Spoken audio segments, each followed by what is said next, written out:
Tanggal 29 Februari 1960 melantik dan mengambil sumpah Yaakob Silondai sebagai Kepala Daerah Tingkat 2 Kolaka.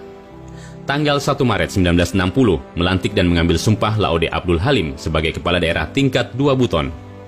Tanggal 2 Maret 1960 melantik dan mengambil sumpah Laode Abdul Kudus sebagai Kepala Daerah Tingkat 2 Muna.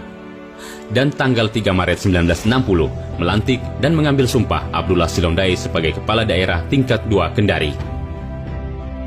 Dengan rampungnya pelantikan para kepala daerah tingkat 2 di bekas Kabupaten Sulawesi Tenggara, maka dengan sendirinya tugas Bupati Dr. Andes Laode Manarva sebagai Kepala Daerah Sulawesi Tenggara dan sebagai penguasa sementara pemerintah daerah tingkat 2 Buton berakhir. Begitu pula tugas penguasa sementara pemerintah tingkat 2 lainnya. Hal tersebut kemudian membuat niat untuk mewujudkan kelahiran Provinsi Sulawesi Tenggara secara de jure dan de facto semakin kuat. Pada tahun 1960 terbitlah TAP MPRS nomor 2 garing MPRS garing 1960 yang menetapkan bahwa Sulawesi dibagi menjadi 4 daerah swatantara tingkat 1. Ini adalah landasan kuat untuk melanjutkan perjuangan berikutnya.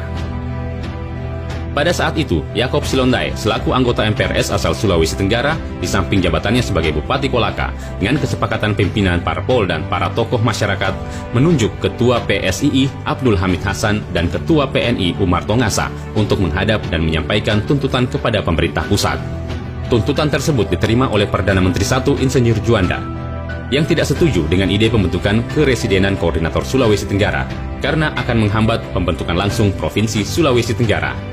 Pemerintah pusat mengatakan bahwa dengan adanya TAP MPRS nomor 2 garing 1960, maka keberadaan Provinsi Sulawesi Tenggara akan terrealisir. Dengan keluarnya TAP MPRS nomor 2 tahun 1960, Yaakob Silondai melaksanakan sosialisasi tentang dukungan oleh pemerintah Provinsi Sulawesi Selatan Tenggara dan Panglima Kodam saat itu.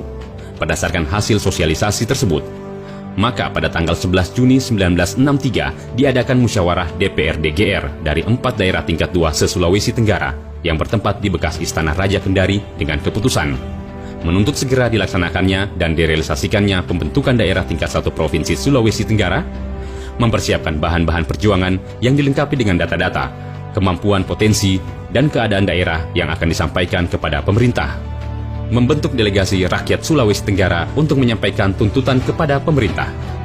Pada tanggal 6-7 November 1963, sewaktu kunjungan kerja Gubernur Sulawesi Selatan Tenggara, Kolonel Andi Arifai di